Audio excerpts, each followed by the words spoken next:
भगवती आद्या शक्ति महामाया को मेरा कोटि कोटि प्रणाम है।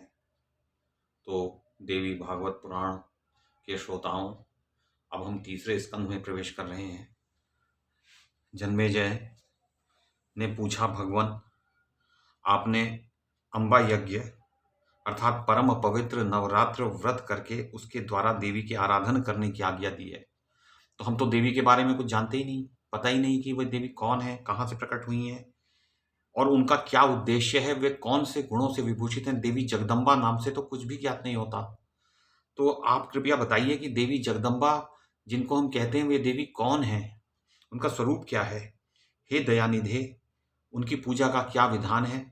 आप तो सर्व ज्ञान संपन्न हैं, विधि पूर्वक सब कुछ वर्णन करने की कृपा कीजिए।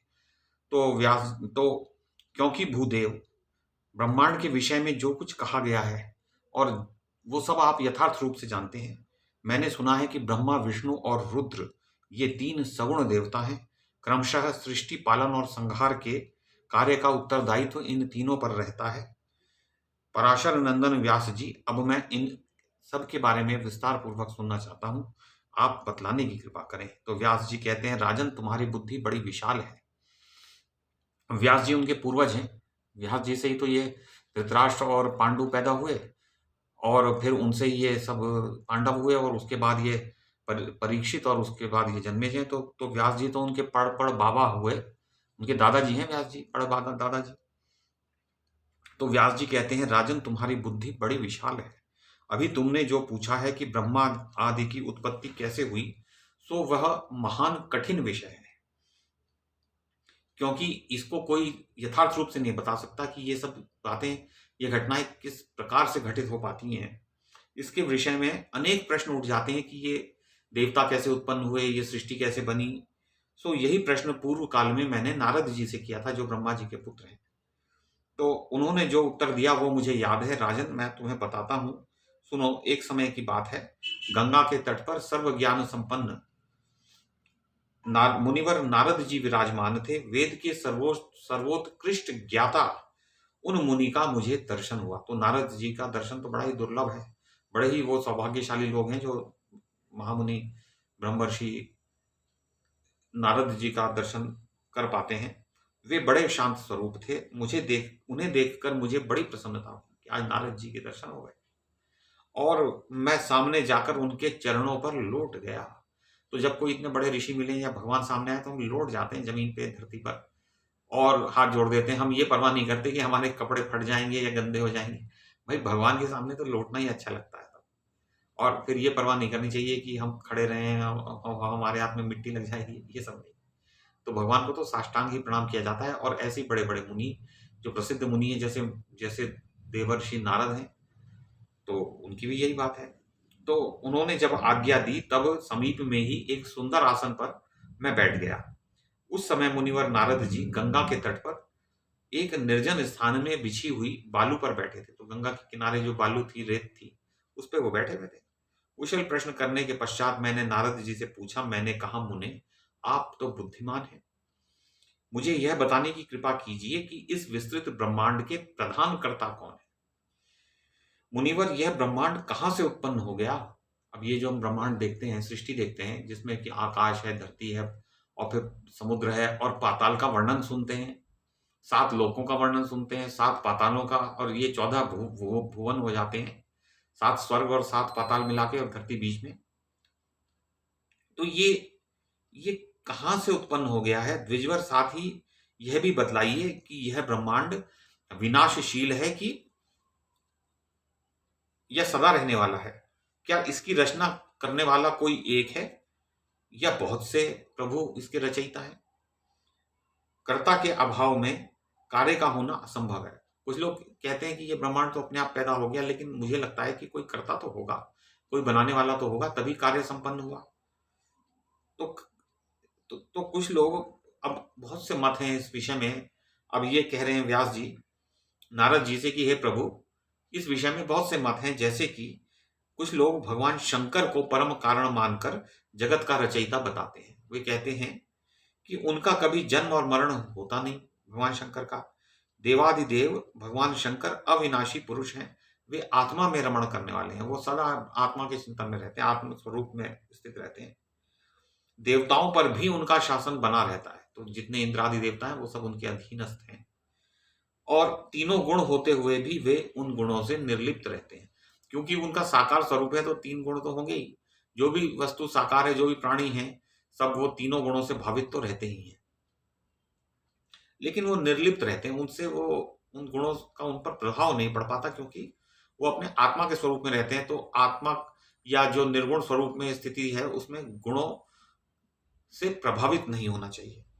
वे संसार रूपी सागर से उद्धार करने के लिए सदा तत्पर रहते हैं, अतः वे ही सृष्टि, स्थिति और संहार के आदि कारण हैं।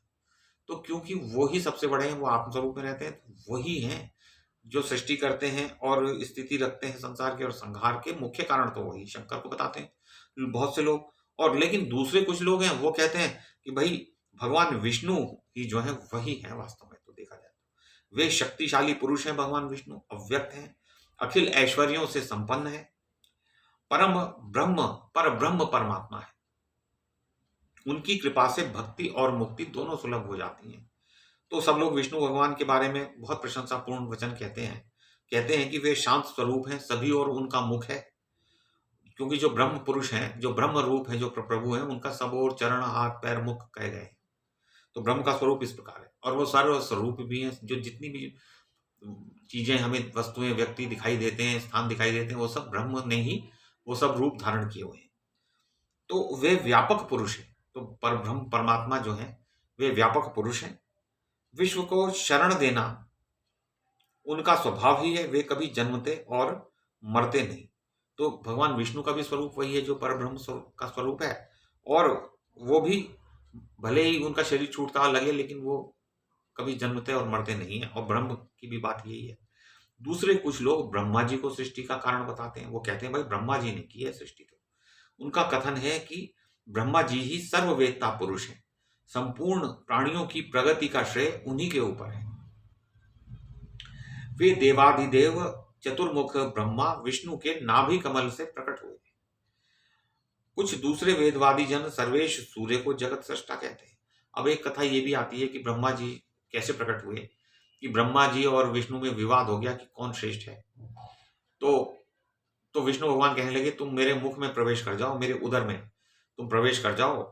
तो वो बोले मैं तो तुमसे भी अधिक बड़ा प्रभु हूँ विष्णु, तुम कैसे कह रहे हो कि मैं तुम्हारे मुख में और तुम्हारे उदर में प्रवेश करूं, तुम्हारे अंदर, शरीर के अंदर मैं चला जाऊं, क्यों जाऊं। बोले भद्र, मैं हे ब्रह्मा जी, मैं कह रहा हूं कि इससे आपका कल्याण ही होगा। बड़े कठिनाई से उन्होंने ब्रह्मा को तैयार किया। तो ब्रह्मा उनके मुख में जैसे गए, और फिर वो नाभि से जो एक कमल निकला, और उस कमल के ऊपर फिर ब्रह्मा जी अंदर से नाल में से निकल के बैठ गए। तो इस तरह से वो प्रकट हुए। तो एक कथा तो ये भी आती है। तो ब्रह्मा जी के बारे में वो ये कहते हैं कि वे भगवान विष्णु के नाभि कमल से प्रकट हुए हैं। कुछ दूसरे वेदवादी जन क्या कहते हैं कि भाई सर्वेश जो सूर्य भगवान है वो ही है। भाई ब्रह्मा विष्णु महेश को तुम क्यों इतना कहते हो, जब ये सूर्य सामने साक्षात हैं। ये सूर्य ना हो तो ये सृष्टि रहेगी नहीं। तो भाई इन सूर्य को क्यों नहीं तुम मान लेते, यही सबसे अधिक जो शक्तिशाली प्रभु हैं, इन्हीं से जगत की सृष्टि होती है, इन्हीं से स्थिति बनी रहती है, और इन्हीं से संहार होता है। सृष्टि, स्थिति, संहारकारी ये भगवान सूर्य है। तो वे सावधान होकर वो लोग जो ऐसा कहते हैं, प्रातः सायं उनकी स्तुति और यशोगान किया करते हैं। वो सूर्य को भगवान को मानते हैं। और कितने ही जो दूसरे लोग हैं वो शत क्रतु इंद्र को प्रधान मानते हैं, और यज्ञ में उनकी उपासना करते हैं। तो यज्ञ जो होते हैं वो स्वर्ग की प्राप्ति के लिए किए जाते हैं, और स्वर्ग दो देवताओं के अधीन होते हैं, और देवों के राजा जो है देवराज इंद्र है।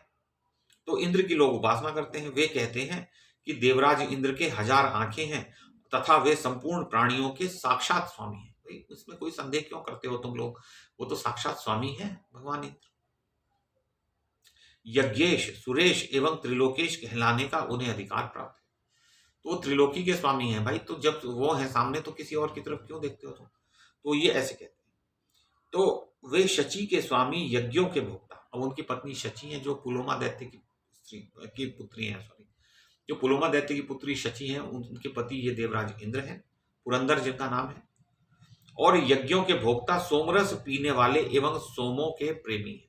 तो सोमरस जो निकाल के यज्ञ किया जाता है वो सर्वश्रेष्ठ यज्ञ माना जाता है कूर्म पुराण के अनुसार। कूर्म पुराण ये कहता है कि जो सोमरस से जो यज्ञ संपादित होता है वो सर्वश्रेष्ठ है, लेकिन वैद्य को इसका अधिकार नहीं है। तो ये सब बातें आती हैं। तो वे सोमरस स्वयं भी पीते हैं और सोमरस पीने वालों के प्रेमी हैं। कुछ दूसरे संप्रदाय वाले जो लोग हैं वो अन्य देवताओं को प्रधान मानते हैं। तो कोई कहते हैं कि वरुण, कोई सोम को प्रधान बताता है, कोई कहता है अग्नि ही सबसे बड़े प्रभु हैं, कोई पवन देव को मानता है, कोई यम को मानता है, कोई कुबेर को बड़ा मानता है और कोई गणराज गणेश को देवता मानते हैं। वे कहते हैं कि गजवदन गणेश